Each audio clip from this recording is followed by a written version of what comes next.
semuanya. It's good to be in the house of the Lord again for me. Sangat baik untuk ada di gereja Tuhan hari ini. Today's topic is called the newness every day. Topik hari ini adalah kebaruan setiap hari. All right, I'm going to read from Lamentations chapter 3 verse 22 to 26. Saya akan baca dari kitab Ratapan 3, 22 to 26. 22 sampai I'm 26. reading from the Complete Jewish Bible version because there is depth in some of the things here. Saya akan bacakan dari kitab Yahudi karena ada beberapa hal yang mendalam dalam hal ini. Starting from verse 22, Mulai dari pasal 22. it says here that the grace of Adonai or the Lord is not exhausted. That the grace. Tak berkesudahan kasih setia Tuhan, tak habis-habisnya rahmatnya. That his compassion has not ended. Selalu baru tiap pagi besar kesetiaanmu. On the contrary, they are new every morning. Selalu baru tiap pagi besar kesetiaanmu. How great your faithfulness. Betapa besar kesetiaanmu. Adonai, the Lord is all I have. Which verse are we in? 24. 24. Tuhan adalah bagianku, Therefore I will put my hope in him. oleh sebab itu aku berharap kepadanya. Verse 25. The Lord is good to those waiting for him, Tuhan adalah baik bagi orang yang berharap kepadanya, to those who are seeking him out. bagi jiwa yang mencari Dia. It is good to wait patiently for the salvation, help of God. Adalah baik menanti dengan diam pertolongan Tuhan. Let's pray. Mari kita berdoa. Spirit of the living God, Roh Kudus, we thank you that you are living here among us. kami berterima kasih karena Engkau tinggal bersama dengan kami. You are living inside of us. Engkau tinggal di dalam kami. Therefore, every morning is new, O God, Sehingga tiap pagi adalah hal yang baru. because your faithfulness knows no bounds. Karena kesetiaanmu tidak mengenal batas. Lord, we pray that your living word will come out as life, Kami berdoa agar firman-Mu yang hidup menjadi hidup dalam kehidupan kami. and your living word will be like fresh fountain water from above, Dan firman-Mu menjadi seperti mata air yang datang dari atas. and touch my heart, O God, Dan menyentuh hati kami. circumcise my heart, Dan sucikan hati kami. that every word I say Setiap kata-kata yang saya ucapkan will bring life and joy and help to your people. memberikan kehidupan, sukacita, dan membantu jemaat-Mu. In Jesus' Dalam name, nama Yesus. amen. Amin. So this is the third full week of January. Jadi ini adalah minggu ketiga di bulan Januari. For some of us, maybe this year has already ended for you. Mungkin untuk beberapa dari kita, tahun ini sudah selesai untuk kita. Maybe you have made the resolution and within a few days, it didn't happen. Mungkin kita membuat resolution tapi dalam beberapa hari semuanya udah So you habis. feel like this year your dreams and your hopes have been crushed again. Jadi kita merasa seperti harapan kita sudah hancur. So this is the normal way that we look at a new year. Ini biasanya sesuatu yang normal waktu kita melihat tahun yang baru. We look at a new year with fresh expectation and renewed hope. Kita mempunyai expectation, harapan yang baru. Perhaps that's why when we meet a roadblock so early in the rest of the year, Dan mungkin is karena itu lost. waktu kita menghadapi sebuah jalan buntu, batu sandungan waktu awal tahun kita sudah merasakan bahwa tahun ini sudah selesai. But this is not a biblical mindset. Tapi ini bukanlah cara berpikir yang baik. Because when we look at a new year as an appointed year for the rest of our lives, that is not biblically sound. Karena saat kita melihat sebuah tahun yang baru sebagai acuan untuk semasa hidup kita, itu bukanlah hal yang sesuai dengan Alkitab. A biblical mindset see and think what God says in his word. Cara pandang yang Alkitabiah adalah memikirkan apa yang Tuhan katakan dalam kehidupan kita. And we read just now Dan kita baru saja membaca, they are new every morning, hal itu baru setiap pagi. new every day. Baru setiap hari. Hallelujah. Haleluya. This is the biblical mindset. Inilah yang Alkitabiah. You may have lost your hope yesterday, Mungkin kau sudah menghilangkan harapanmu kemarin, but today is a new day. tapi hari ini adalah hari yang baru. Hallelujah. This is biblical mindset. Inilah cara pandang yang So Alkitabiah. today, let us a change in our mindset. Ya, Amen. biarlah hal ini merubah pemikiran kita hari ini. Let's consider a few main reasons why this is so, that newness is for every day. Mari kita coba lihat kenapa kebaruan ini harus terjadi setiap hari. The first point is God is our covenant God. Yang poin pertama adalah Tuhan adalah Allah perjanjian kita. Let's look at Hebrews chapter 13, verse 20 to 21. Mari kita lihat dari Ibrani pasal 13 ayat 20. All right, I'm reading from verse 20. It says here, may the God of shalom or peace, who brought up from the dead the great shepherd of the sheep by the blood of an everlasting covenant, our Lord Jesus. Maka Allah damai sejahtera yang oleh darah perjanjian yang kekal telah membawa kembali dari antara orang mati Gembala agung sebagai segala domba, yaitu Yesus Tuhan kita. And in verse 21 it says, make you complete in every good thing to do his will. Kiranya memperlengkapi kamu dengan segala yang baik untuk melakukan kehendaknya. Accomplishing in us what is pleasing in his sight. Dan mengerjakan di dalam kita apa yang berkenan kepadanya. Through Messiah Yeshua, to him be glory forever and ever. Amen. Oleh Yesus Kristus, bagi dialah kemuliaan sampai selama-lamanya. Amin. So God, when God made a covenant, he made a covenant with himself for us. Saat Allah membuat sebuah perjanjian, dia membuat perjanjian dengan dirinya sendiri untuk kita. You see, most of the time we have been taught that God made a covenant with us. Seringkali kita diajarkan bahwa Tuhan membuat sebuah perjanjian kepada kita. In part that is true. Sebagian memang benar. But why doesn't he make a covenant with us? Tapi kenapa Tuhan mau membuat sebuah perjanjian dengan kita? But that he made a covenant with himself for us. Tapi dia membuat perjanjian dengan dirinya sendiri untuk kita. Because he know we can never fulfill the terms of his covenant. Karena Allah tahu kita tidak pernah bisa untuk memenuhi perjanjian kita. So that's why he make a covenant with himself for us. Oleh sebab itu dia membuat sebuah perjanjian dengan dirinya untuk kita. So that he himself can be true to the covenant. Supaya Allah sendiri bisa menjadi for us.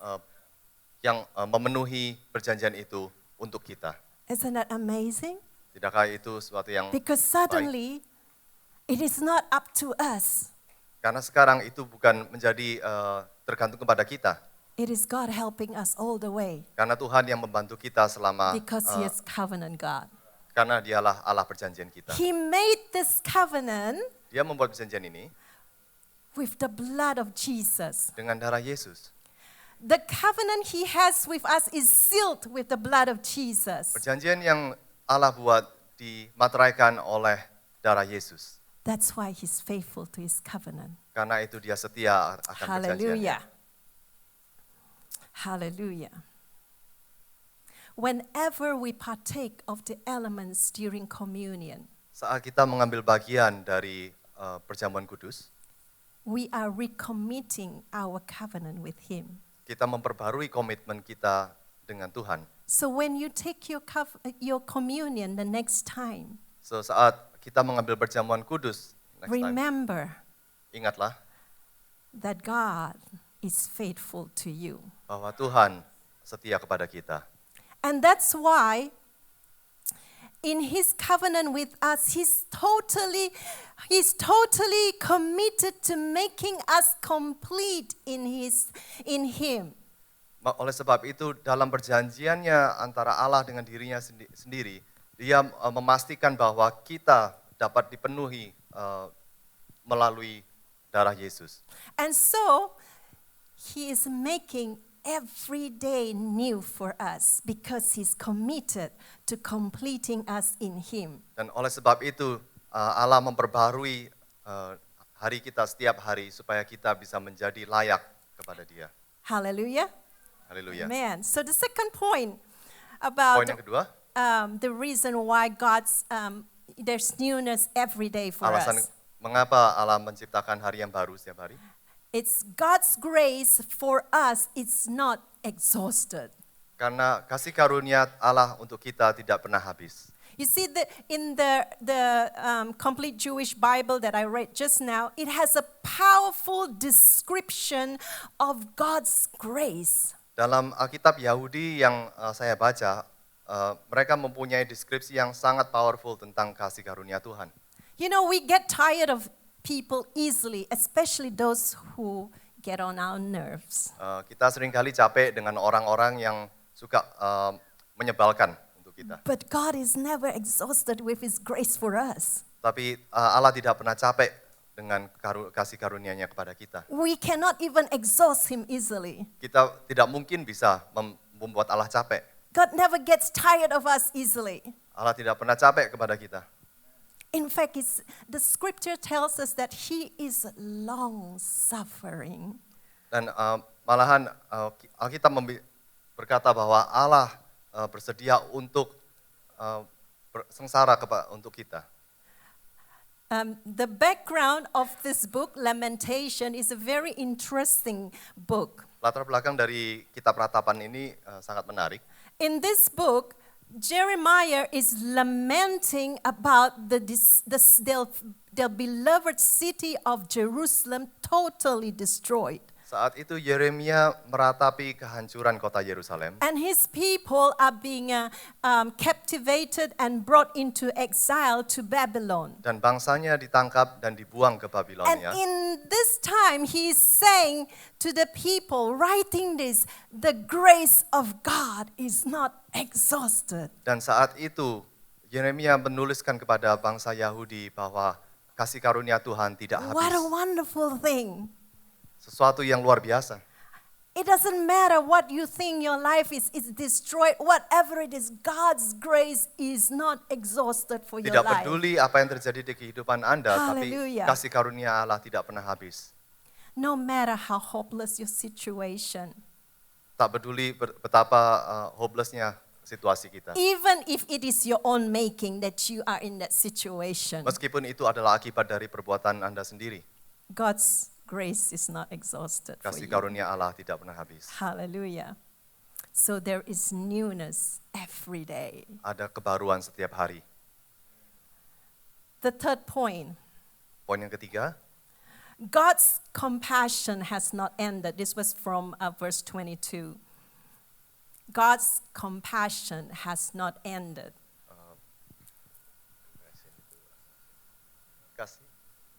belas kasih Allah tidak pernah habis. Okay, compassion is connected to God's mercy and loving kindness. Belas kasihan Tuhan itu connected dengan kemurahan Tuhan. In the gospel, we read that Jesus was moved with compassion and He healed the sick. Dalam kitab-kitab Injil kita melihat bahwa Yesus tergerak oleh belas kasihan. So this is a picture of the Creator looking down upon us and our situations. Ini adalah gambaran sebuah pencipta yang melihat kepada ciptaannya dengan belas kasihan. Seeing how helpless we are in that situation. Betapa kita membutuhkan bantuan. And then He intervenes in our situation that is hopeless. Dan dia mengambil aksi untuk membantu kita. And then He helps us with His mercies Dan dia membantu kita dengan belas kasih and loving kindness. dan dengan kasih. Why? Because He is our only hope to get out. Karena dialah satu-satunya harapan kita untuk keluar dari masalah kita. So no matter what we are going through, we need to hold on to that hope in God. Jadi tak peduli apa yang kita sedang alami, kita perlu tetap berpegang kepada Tuhan. Because His compassion for us has never ended. Karena belas kasihnya kepada kita tidak pernah habis. As long as we put our hope in Him. Selama kita menaruh harapan kita As kepadanya. long as we are waiting patiently for Him. Selama kita menunggu dengan sabar. As long as we are seeking Him out. Selama kita terus mencari Dia. Then every day Dan tiap hari will be a new day adalah hari yang baru. because our hope is in Him. Karena harapan kita ada padanya. Hallelujah. Psalm 65 verse 11 is a very favorite verse for us to quote at the beginning of the year. Psalm 65 verse 11. Mazmur 65 adalah sesuatu yang sangat indah untuk kita baca pada awal tahun. It says that God crowns our year with goodness. Bahwa Tuhan memahkotai tahun-tahun kita dengan kebaikan. But in that verse 1, what does it say? It says that the psalm states that the praise is awaiting the Lord. Praise is awaiting the Lord. Dan ayat yang pertama mengatakan bahwa pujian kita adalah menunggu Tuhan. So you can see that in order for God to crown the year with goodness, there is a praise waiting for Him. Hey. Selama setahun ini ada puji-pujian yang kita akan berikan kepada Tuhan. Verse 5 says this in that same Psalms. You see, many times we read a verse, but there's a context to that verse. Seringkali kita membaca sebuah pasal, tapi ada konteks dalam sebuah pasal itu dan terkait dengan ayatnya. So verse 5 tells us that the people were to have confidence in the Lord and put their hope in Him. Dan ayat 5 menyebutkan bahwa anak-anak Tuhan harus mempunyai kepercayaan kepada Allah dan menaruh harapannya kepadanya. Where is your hope in? Di manakah harapanmu? Where is your confidence in? Di manakah kepercayaan dirimu? Who is your confidence in? Siapakah yang menjadi kepercayaan Who is dirimu? your hope in? Siapa yang menjadi harapanmu? It has to be the Lord. Itu harus adalah Tuhan. So in order for God to crown each new day Supaya Tuhan bisa memberikan kita hari yang baru throughout the year with His goodness, sepanjang tahun dengan kebaikannya, we need to be waiting for Him. kita perlu menunggu We akan need to Tuhan. be seeking Him out. Kita perlu mencari Tuhan. We need to put our hope in Him. Kita perlu menaruh harapan kita kepadanya. God's passion wants to crown every day with goodness for us. Keinginan Tuhan adalah untuk memahkotai kita dengan kebaruan tiap hari. His compassion has not ended. Belas kasihnya tidak pernah habis. Hallelujah. Glory Hallelujah. be to God. Point 4. Poin yang keempat, God is able to turn things around for good. Allah mampu untuk merubah segala sesuatu menjadi baik. This is found in Romans chapter 8 verse 28. Ini ada di kitab Roma 8 ayat 28.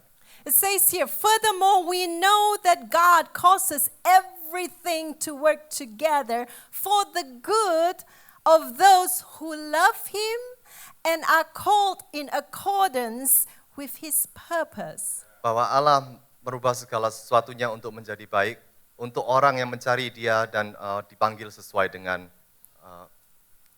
perintahnya.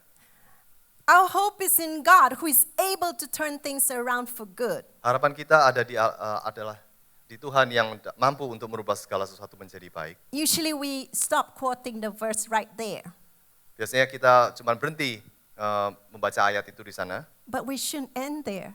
tapi kita tidak semestinya berhenti di sana. Because the rest of the verse is the hinge that we need for the promise to be fulfilled. Karena sisa dari ayat itu adalah sebuah hints untuk bagaimana kita bisa memenuhi janji itu.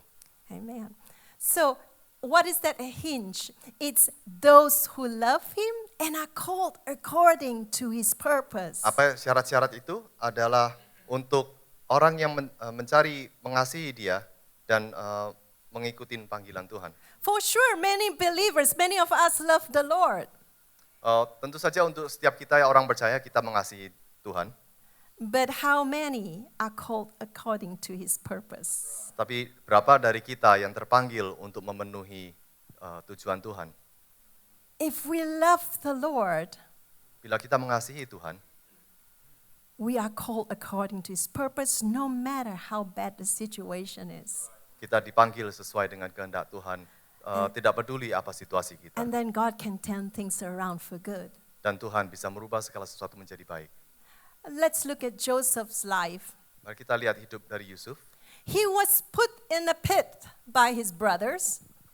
Yusuf dibuang ke dalam sumur oleh saudara-saudaranya. He was sold by his own brother, his own family, to be a slave to Egypt. Dia dijual sendiri oleh anggota keluarganya untuk menjadi budak di Mesir. He was wrongly accused and he was thrown into jail. Dia difitnah dan dibuang ke dalam penjara. And when he was in jail, he helped some people and they forgot about him when they got out. Waktu dia di penjara, dia membantu orang-orang dan orang itu melupakan dia setelah mereka keluar dari penjara. But what did Joseph do? Tapi apa yang Yusuf lakukan? He loved the Lord.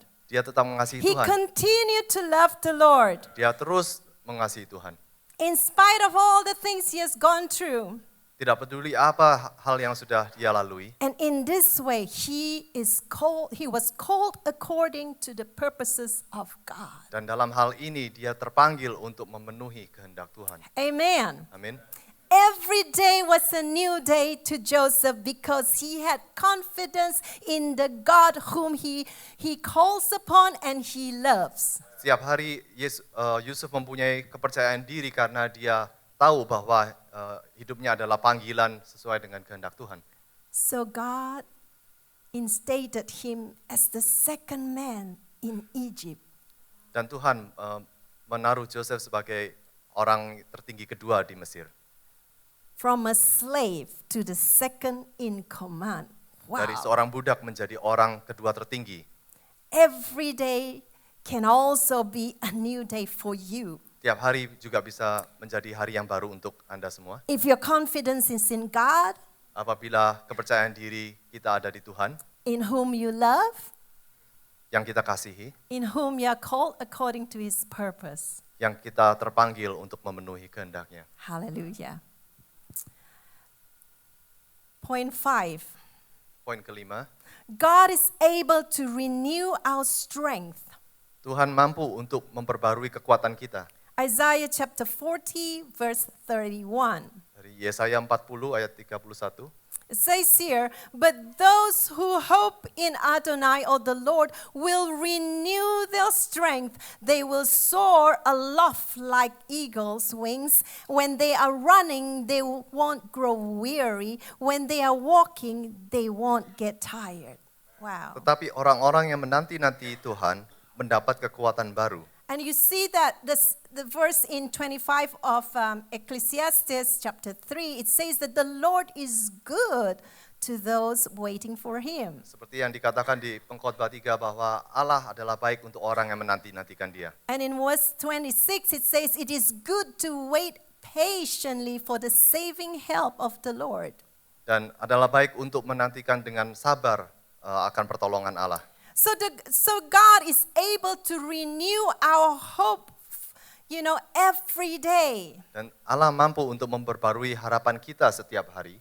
It is that same God that is able to renew our strength Allah yang every sama day. yang dapat memperbarui kekuatan kita tiap hari. So the key here is that we need to be waiting and seeking for Him. Jadi kuncinya adalah kita harus terus menunggu dan berharap kepada Dia. The daily manna in the wilderness symbolizes new bread for each new day.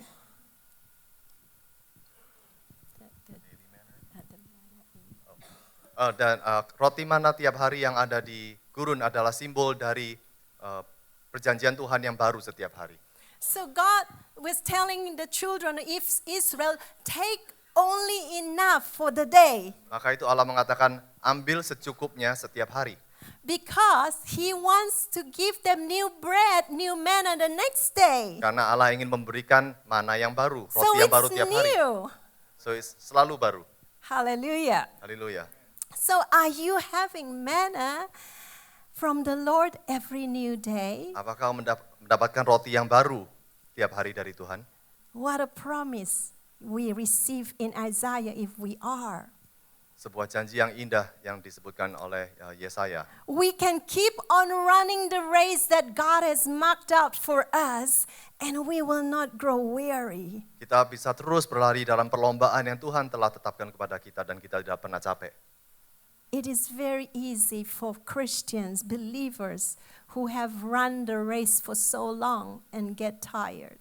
sangat mudah untuk orang-orang yang percaya untuk berlari dalam lomba ini, tapi menjadi lelah. I met so many. Saya sudah bertemu banyak sekali. And even if I did not put my hope in God, I too will become weary. Dan untuk saya sendiri pun, apabila saya tidak menaruh harapanku kepada Allah, maka saya juga menjadi lelah. But we have the new manna every day. Tapi kita mempunyai roti yang baru setiap hari. And so we can keep running the race. Dan kita bisa terus berlari. And we will not grow weary. Dan kita tidak pernah lelah. We can keep the journey, walking with God in the journey with Him, and we will not get tired. Kita bisa terus jalan di perjalanan kita yang bersama Tuhan dan kita tidak pernah capek. Because He renews us every day as He feeds us with His daily manna. Dan karena Allah memperbarui kita setiap hari dan memberi kita roti yang baru. 1 week manna does not feed the whole week. Roti untuk 1 minggu tidak bisa mencukupi makanan untuk seminggu.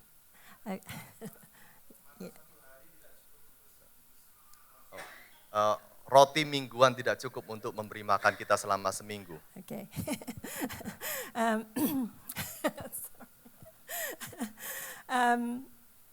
So the problem with many of us, we come to church once a week and that's the only manna we get. Masalahnya banyak dari kita cuma datang ke gereja seminggu sekali dan itu adalah satu-satunya roti yang kita dapat. And we try to run the race throughout the week. Dan kita berusaha untuk berlomba selama seminggu. Before you get up in the morning, before you get out of your house in the morning, you're already tired. Sebelum kita keluar dari rumah kita sudah capek. God wants you to have new manna every day. Tuhan mau kita mempunyai mana yang baru setiap hari. Alright, I want to look at some verses from Genesis. Saya mau melihat dari kitab Kejadian. To expand on the idea of newness of every morning. Untuk melihat lebih lagi dari konsep kebaruan setiap hari. So the Hebrew word for beginning is Breshit. Kata-kata di bahasa Yahudi untuk permulaan adalah Rashid. Breshit. Yes. So I've been studying, doing a lot of studies in Hebrew, so that I get the depth of the understanding of every verse in the Bible.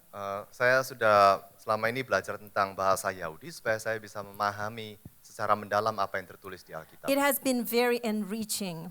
Dan sudah menjadi suatu pengalaman yang sangat dalam untuk saya. So I want to just share a little bit from Genesis chapter 1, a few verses about the newness every morning. Saya mau bagikan sedikit dari kitab Kejadian 1. So here in Genesis, God is, remember we just said that Genesis means the beginning. So God established everything He's established in the beginning. It's very significant of our understanding for the rest of the Bible. Kitab Kejadian adalah kitab yang pertama dan itu ditetapkan menjadi sebuah dasar untuk sisa dari isi Alkitab. Because there is this law called the law of first mention. I think Jimmy Ontoro in one of his devotion mentioned that. Karena ada sebuah konsep atau hukum di mana apa yang disebutkan pertama kali, seperti yang Jimmy Ontoro katakan. So the law of first mention is the first time something is mentioned in the Bible that sets the tone for the application or non-applicable principles for different situations.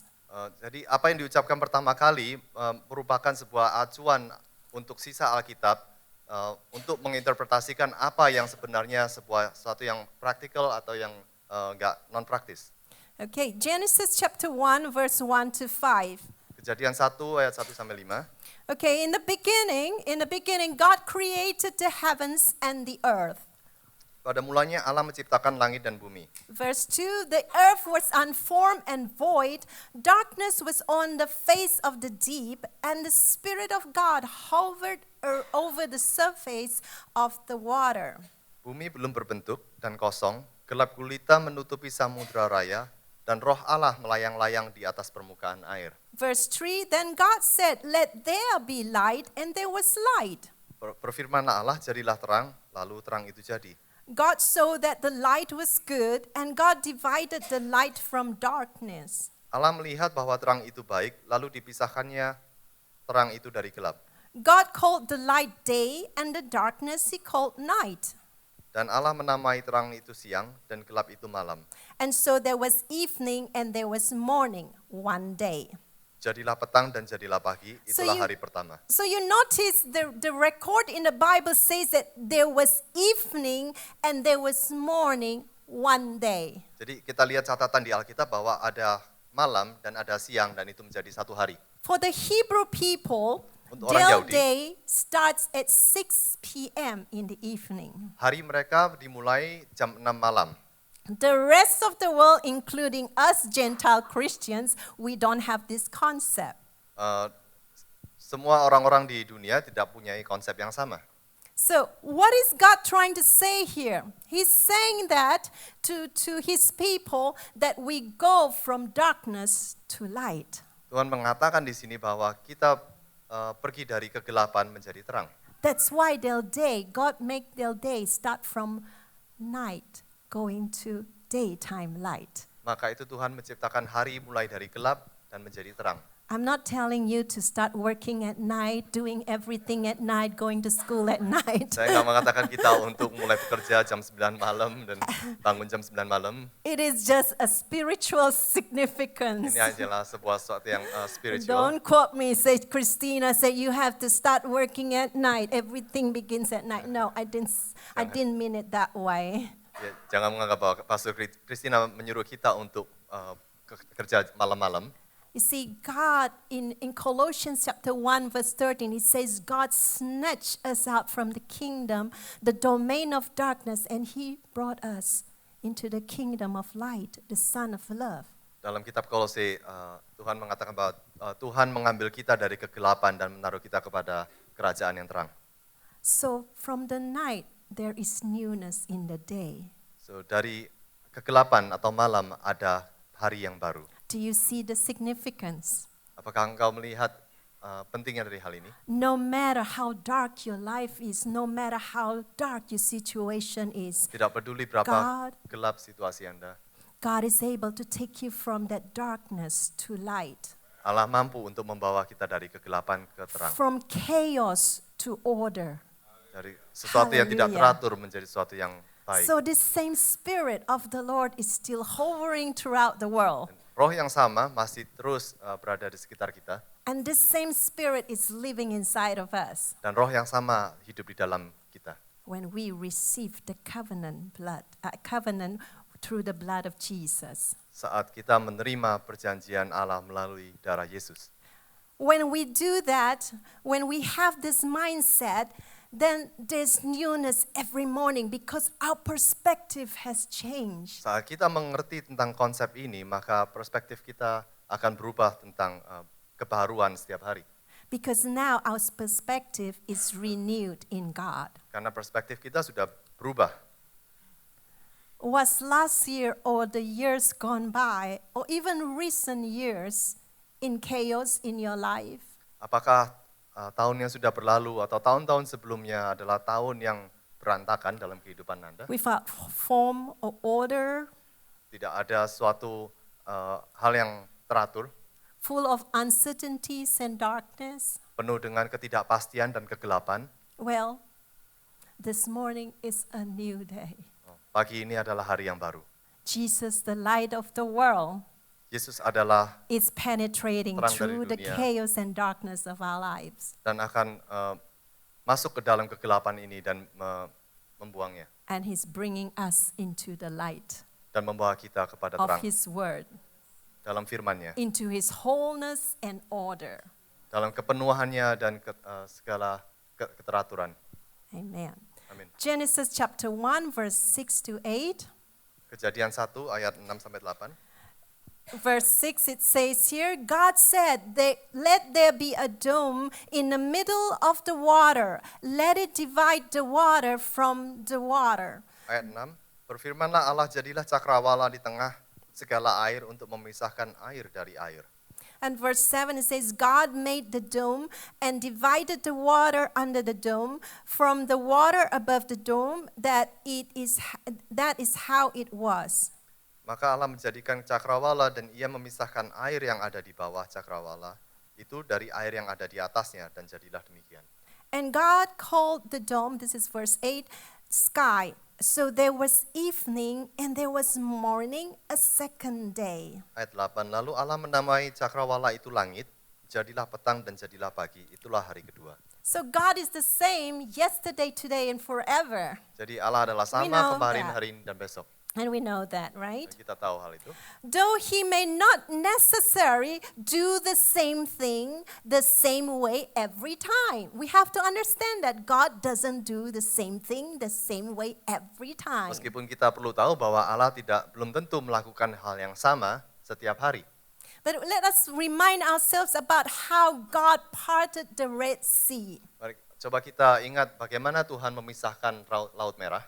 So he parted the Red Sea so that the children of Israel can escape from the Egyptians, and the Egyptians at that time, they were a formidable, oh God, a great army at that time that, they cannot be defeated. Laut Merah dipisahkan oleh Allah waktu itu supaya anak-anak bangsa Israel bisa menyeberang karena mereka dikejar oleh tentara Mesir yang saat itu sangat kuat. So God parted the Red Sea, and so the children of Israel were able to go across, and then he closed the Red Sea. Allah membelah Laut Merah dan bangsa Israel menyeberang dan Allah menutup laut itu. So the Egyptians that the children of Israelites saw, they saw no more. Dan orang Mesir itu tidak bisa lagi melihat anak-anak Allah, orang Israel. Amen. So, and then we want to look at the time when God parted the waters of the river of Jordan to cross over so that they will possess the promised land. Kita lihat juga bahwa Allah memisahkan sungai Yordan supaya anak-anak Tuhan bisa mengambil tanah perjanjian. So that signifies God's promises for us. Itu menandakan janji Tuhan kepada kita. So when with the Red Sea, he parted the water so that he can deliver, is a symbol to remind us that he can deliver us from our enemies and we will not see them anymore. Dan ini adalah sebuah simbol bahwa Allah bisa menyelamatkan kita dari musuh kita dan kita tidak akan melihatnya lagi. Can I say a caution here? Kalau boleh saya memberi sebuah peringatan di sini. Believers are not your enemies. Orang percaya bukanlah musuh kita. We have to remember that. Kita harus ingat itu. We may have our differences, we may have weaknesses, but believers are not our enemies. Kita bisa punya perbedaan dan kelemahan, tapi orang-orang percaya bukanlah musuh kita. Because sometimes we forget it. Karena kadang-kadang kita lupa. And then we start missing the real enemy, which is Satan. Dan saat itu kita mulai gagal untuk melihat siapa musuh kita sebenarnya, yaitu iblis. So don't say in a church, I don't want to see that sister again or that brother, he's like an enemy. God forgive us for saying things like that sometimes. Jadi jangan katakan di gereja bahwa saya tidak mau melihat orang itu lagi di gereja ini. Semoga Tuhan mengampuni kita. We are all in covenant with God. Kita semua ada di dalam perjanjian Through the blood Tuhan of Jesus Christ. melalui darah Yesus. And we have to remember that we are covenant people. Dan kita harus mengingat hal itu bahwa We kita adalah are orang perjanjian. family in the blood of Jesus Christ. Kita semua adalah keluarga di dalam We are darah not Yesus. enemies. Kita bukan musuh. God is still working in every one of us. Tuhan bekerja di setiap dari kita. Amen. Amin. Hallelujah.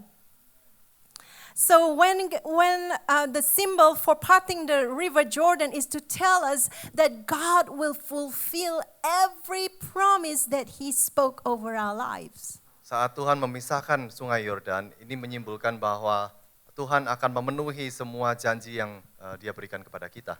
Are you being tormented by enemies? Apakah saat ini Anda disiksa oleh musuh Anda? Do you know behind a person could be a spirit that the enemy uses to influence that person to do something to your Apakah engkau life? tahu di balik setiap orang kemungkinan ada sebuah roh yang dipakai untuk memanipulasi orang ini?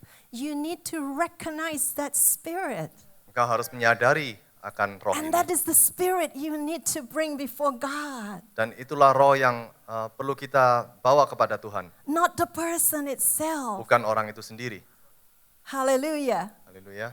Am I getting amen for that? Hallelujah.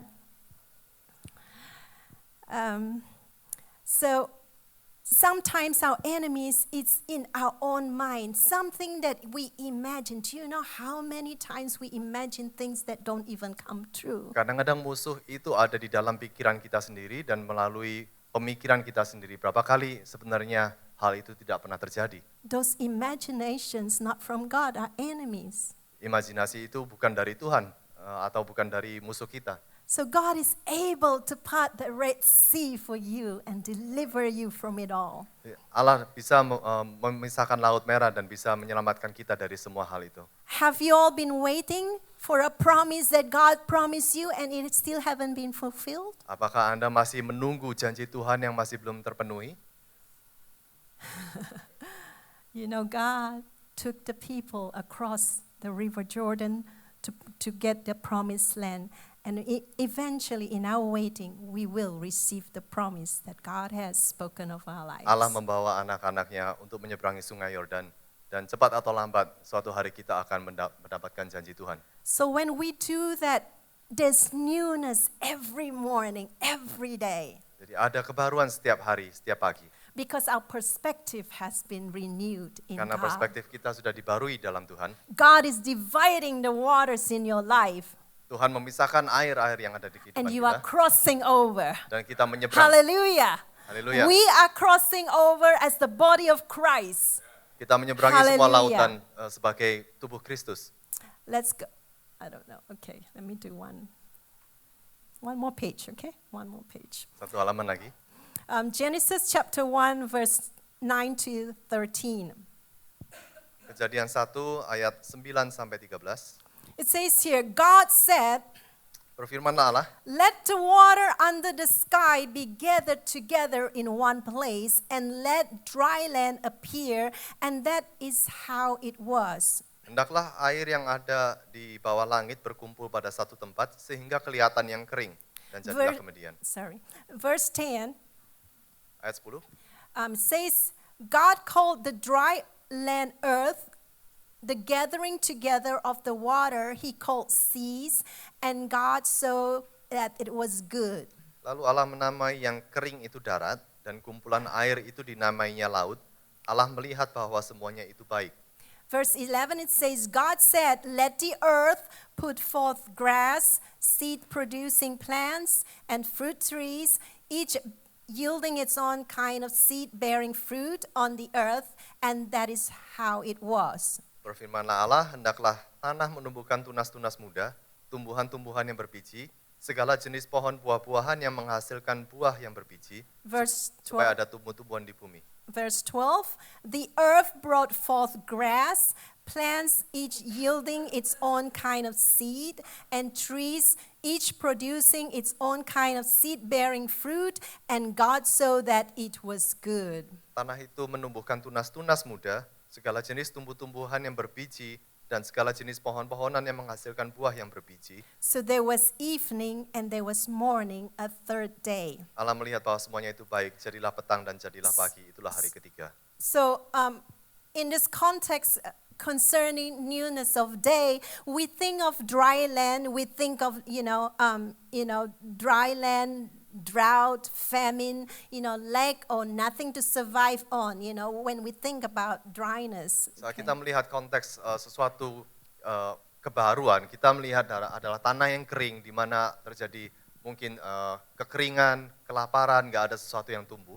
But yet, in this passage that we read, God was able to bring all the waters together.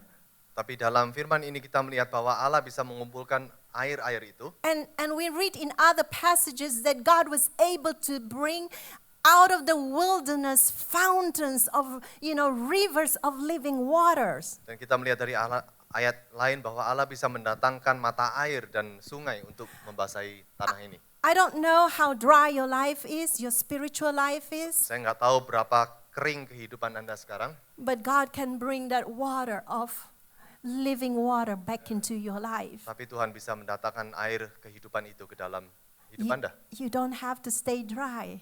Anda tidak perlu terus-terusan Amen. kering. Every day you can be replenished, refreshed by the fountain of living waters. Setiap hari kita bisa disegarkan dengan mata air dari Tuhan. And you see, when God brought the waters, then even the seed-bearing plants, they begin to, yield its fruit in its season. Dan saat Tuhan mendatangkan air itu, semua biji-bijian bisa bertunas. Maybe your life, there is no, nothing is coming out from your life. No fruitfulness. Mungkin dalam kehidupan Anda tidak ada sesuatu yang terjadi, nggak ada sesuatu yang tumbuh dan berbuah. God is able to bring that water back into your life and make you fruitful. Allah mampu untuk mengembalikan air itu ke dalam kehidupan Anda dan membuat Anda menjadi subur. Although I've been a Christian for a long time, Saya sudah menjadi orang Kristen selama lama sekali, but for a great part of my life, tapi sebagian besar dari kehidupan saya, it was dry. saya pernah kering. I had no purpose why I'm living. Saya tidak mempunyai tujuan untuk hidup. I didn't bear any fruit for the Lord. Saya tidak menghasilkan buah untuk Tuhan, It was dry. kering. I don't even know why I am a Christian Saya tidak tahu kenapa saya menjadi Kristen saat itu. until I tasted of the goodness of the daily manna from above and then daily drink from the fountain of God. Sampai Then suatu life hari- began to come back to me.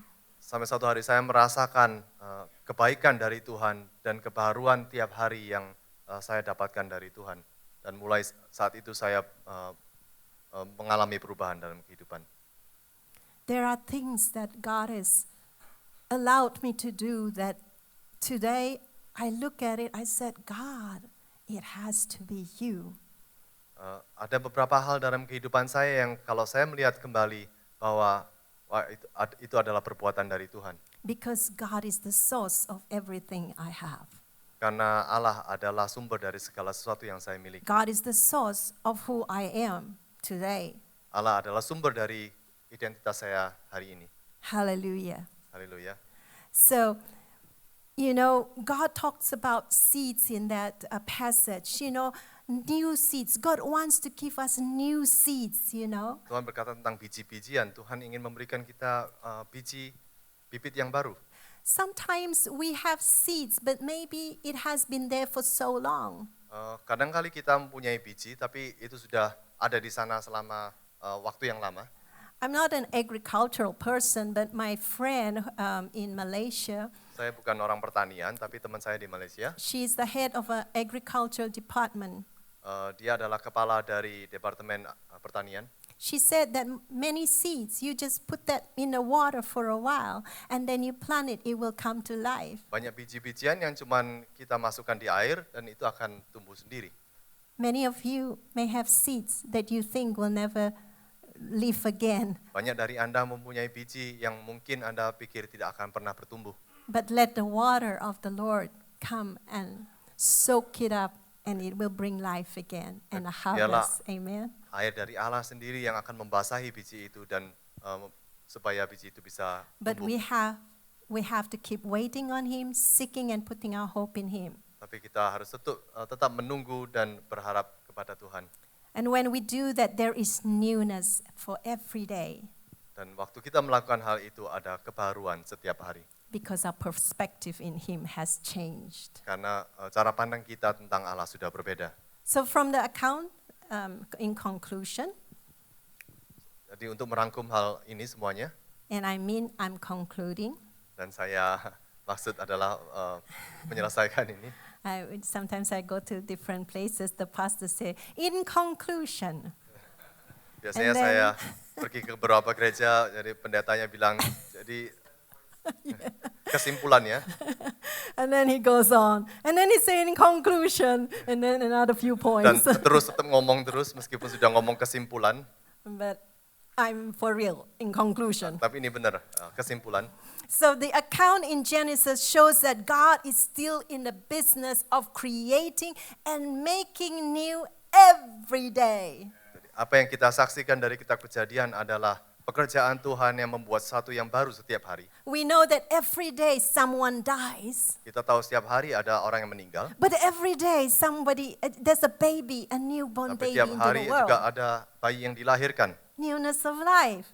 kebaruan dalam hidup. So God is able to create new circumstances that are favorable for you. Tuhan mampu untuk membuat situasi yang baru yang lebih baik untuk kita. It does not matter what reports you get because God is in control. Tidak peduli apa laporan yang kita dapat, He karena can- Tuhan ada in control. Yeah. Mhm. And he can and he can turn the situation around for good for you in your favor. Dan Allah bisa merubah situasi itu menjadi yang baik untuk kita. Favor is not fair. Kebaikan yang Allah berikan itu enggak selalu sesuatu yang adil. I heard somebody complain to me, you always talk about your God being so good to you. What about the rest of the world? Saya pernah ada orang yang komplain ke saya, kau selalu bilang bahwa Tuhan selalu baik untukmu, tapi bagaimana dengan dunia ini? I said the rest of the world can find his favor too. Saya bilang orang-orang lain juga bisa menemukan kasih kebaikan dari Tuhan. Yep, I know what favor is like. There are situations you think, I don't deserve this God, but he gives it to me. Saya tahu pertolongan dari Tuhan dalam beberapa situasi saya merasakan bahwa saya tidak layak untuk mendapatkan hal ini, tapi saya sadar bahwa Tuhan yang memberikan. Because I'm called according to his purpose. Karena saya sudah terpanggil untuk tujuan Allah. And we are his covenant people. Dan kita adalah anak-anak perjanjian Tuhan. He is reminded of his covenant with us every time he sees the blood of Jesus. Kita diingatkan akan perjanjian dengan Tuhan setiap kali kita memandang darah Yesus. His grace is not exhausted for us. Kasih karunia-Nya tidak pernah habis. His compassion has not ended. Belas kasih-Nya tidak pernah habis. As long as we keep waiting, seeking, and putting our hope in him. Selama kita tetap menunggu dan mencari dan menaruh harapan kita kepadanya. So every day, God is doing something in our lives. Tiap hari Tuhan melakukan sesuatu dalam kehidupan kita. He is transforming us and making us new every day if we allow him to. Dia merubah kita setiap hari kalau kita mengizinkannya. He can renew relationships that have been in enmity and estrangement.